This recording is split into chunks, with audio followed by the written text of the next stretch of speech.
In today's video, we're going to talk about the famous third act waltz in Strauss's Der Rosenkavalier.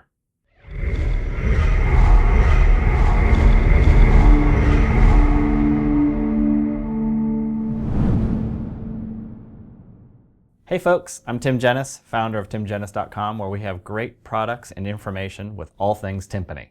In today's orchestral excerpt video, we're going to tackle the boisterous waltz in Act 3 of Rosenkavalier.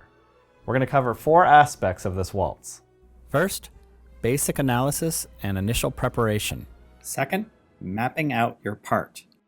Third, interpreting articulation, color, and character. And lastly, audition execution strategies. Okay, ladies and gents, this is a really fun piece, so let's jump right into it.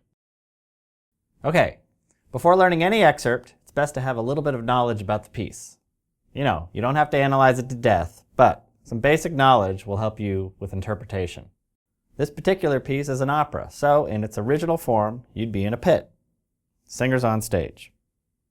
Sometimes, this piece is done as what's called a concert version, meaning it still uses singers, but they're simply standing in front of the orchestra, maybe with a few props here and there.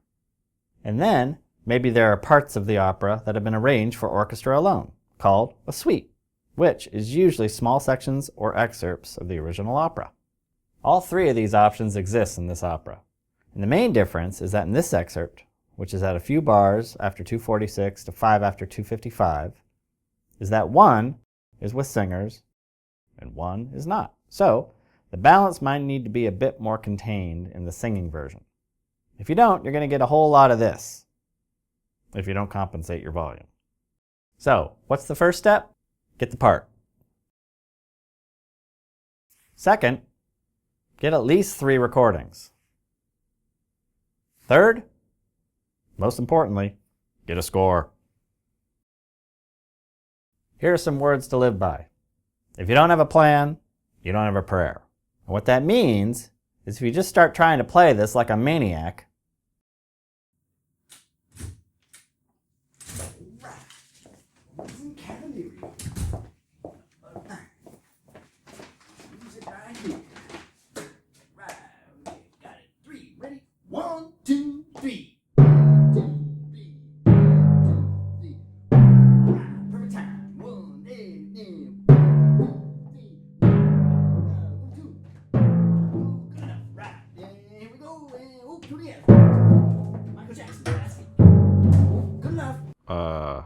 no, I don't think so. Like I was saying, instead of playing this part like a maniac, we should learn the part first. So, let's take a listen to the recording with the part in front of us. That way we'll get a rough idea of what the music is doing.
Okay, from this first listen, we can draw some basic conclusions. First, the tempo is in 1, which is common in waltzes, which is what this is. There seems to be an awful lot of tuning changes, so at this point what we should do is map out our part. When mapping out a part, we want to go through and make a tuning scheme. My particular way of doing this is as follows. First, I find my starting pitches and figure out which drums I'm going to play them on. So, what do I mean by which drum plays which pitch? Here's what I mean. Let's say you have to play a B natural. Your first thought might be, okay, I'll play it on the 29-inch drum. Sounds fine. But you could play it on the 25-inch drum. Or you could play it on the 32-inch drum.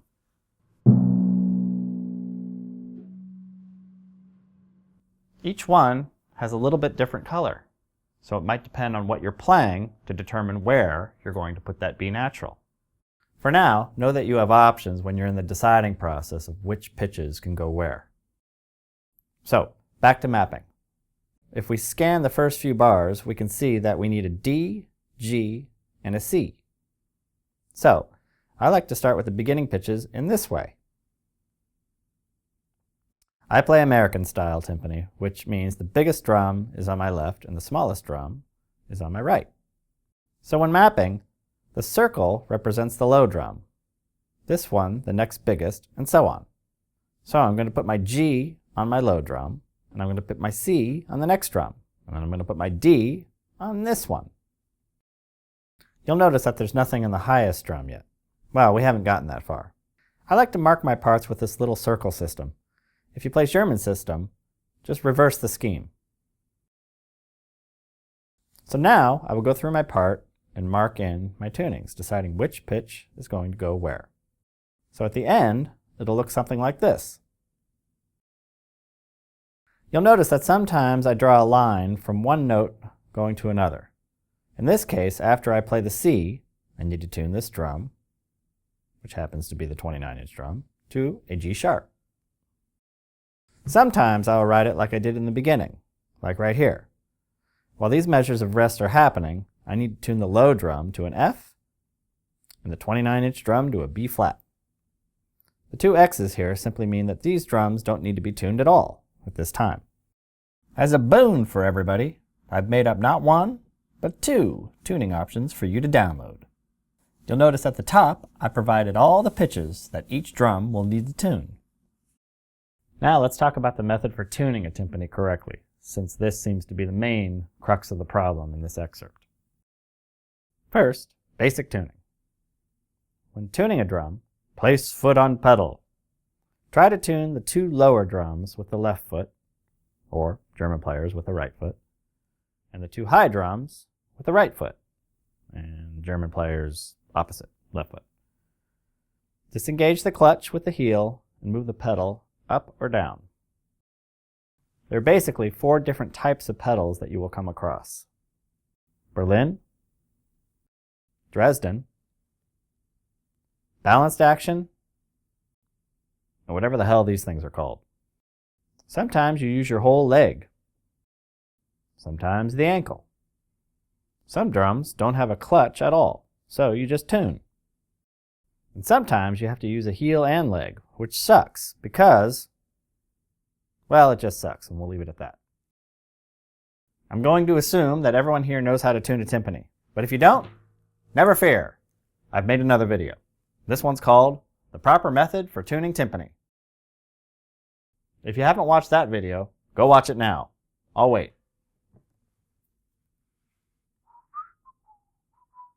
Go ahead. Okay, done? Great. Okay, back to the part. When making this tuning scheme, you don't necessarily have to do what I'm telling you to do, or what your teacher's telling you to do. Do what's best for you. Experiment a little. Try different pitches on different drums, mess around a little bit, see what works best for you. Then it'll really be your own part.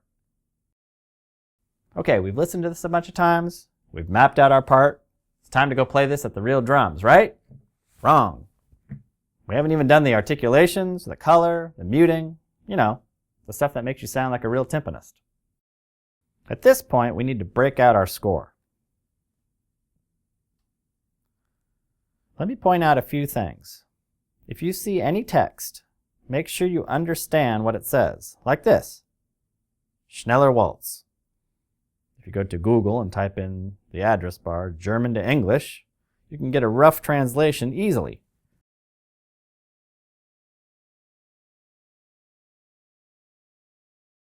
If there are singers, you should know exactly what they are saying, because it might directly affect how you're playing something.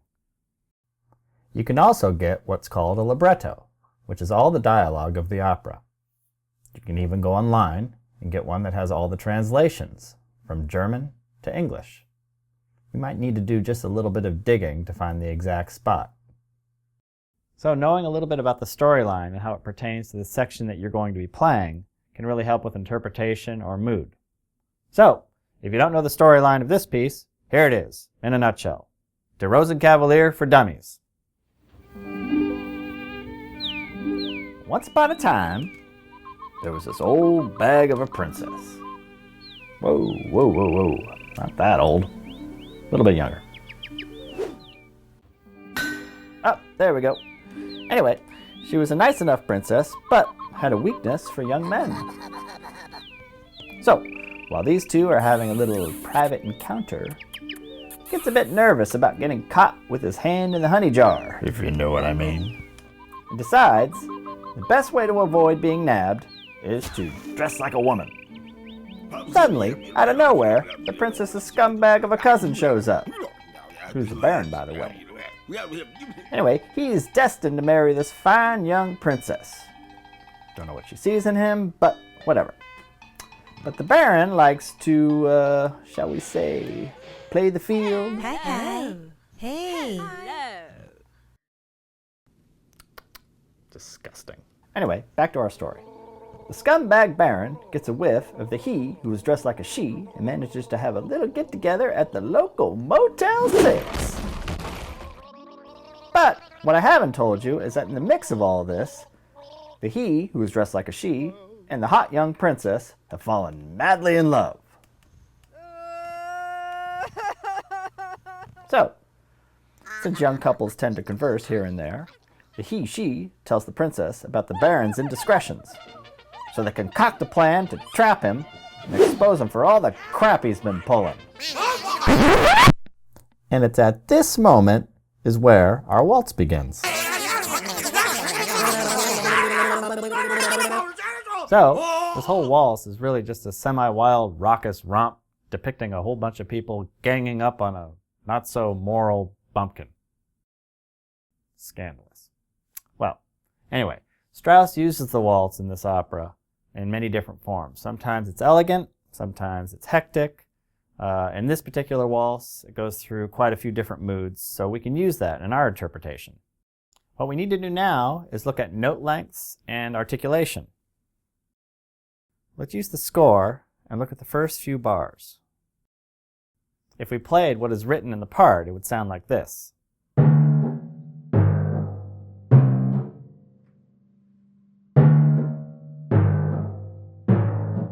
But if we look at the same section in the score, we can see that just because we have the rest doesn't mean we mute the drum. We've got harmonies connected to our note, so letting the note ring through this bar is more appropriate.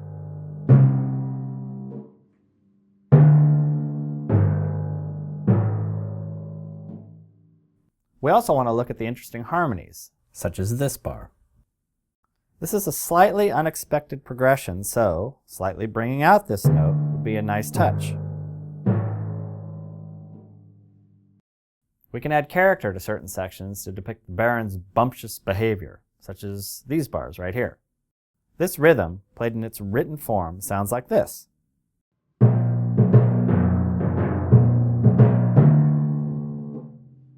But to add a more boisterous character, we could play the short notes closer together, like this.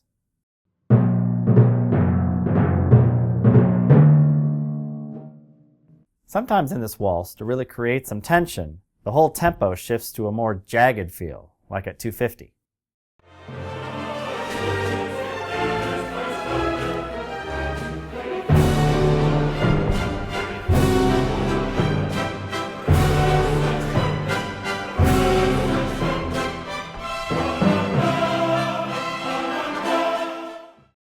So, instead of me going through the whole part like this, here's the whole part, rewritten, with all the correct articulations, dynamic shifts, tempo shifts, which are all offered as a download for you to use, as well as all the tuning options, too.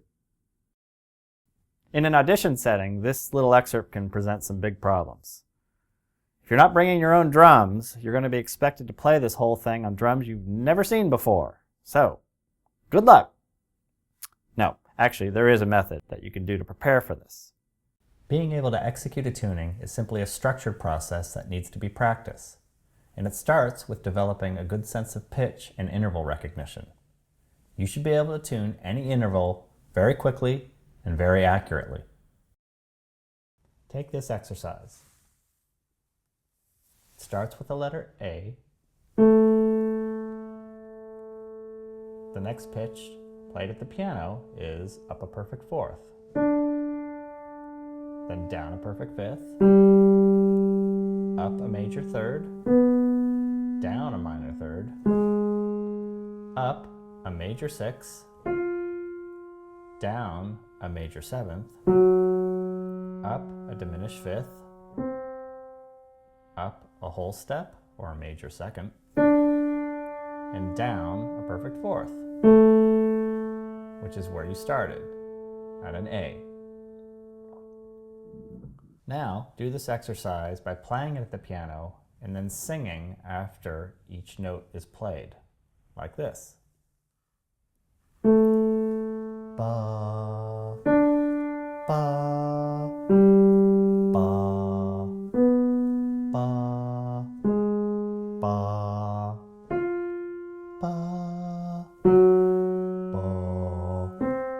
ba, ba, ba. The next step is to sing first and then play it at the piano by checking. Ba, ba, ba, ba, ba, ba, ba, ba, ba, ba. And then do the exercise without the piano at all.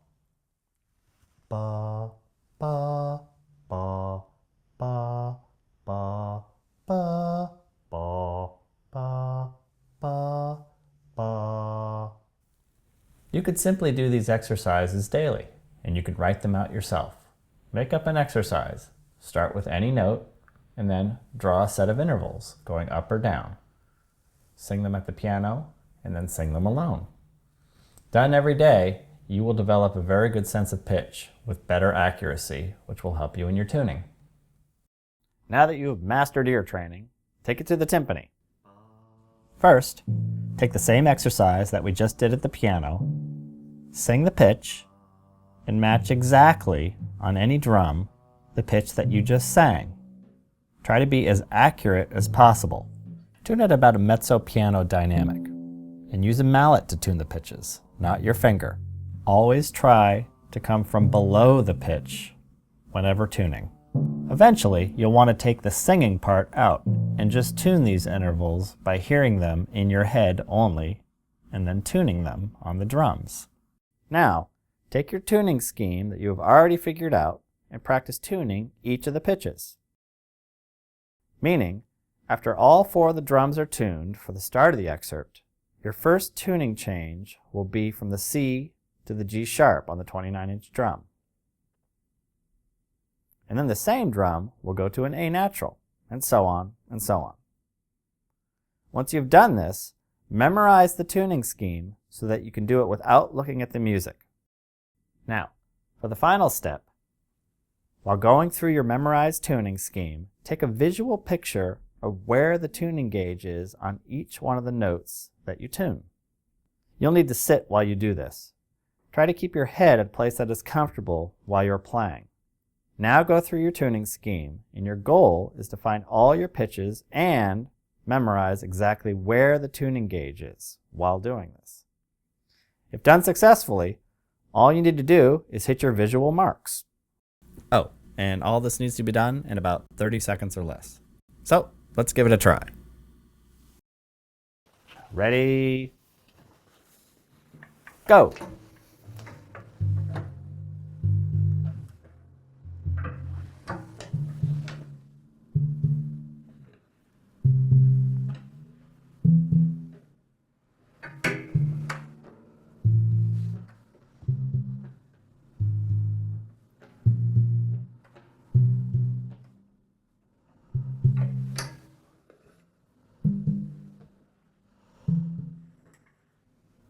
Stop. So, you know the storyline, you got your tuning scheme, you got your articulations, your color, mood, you figured out how to tune strange drums, got all that under your skin. The only thing we haven't talked about is sticks, which is easy, because you only need one pair. I like a nice round tonal mallet that has decent weight. We want a nice full tone that can engage a full spectrum of overtones on all 4 drums. Take into account the type of heads that'll be on the drums as well. Once you figure that out, you're ready to go.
Thanks for watching, folks. Be sure to check out the site.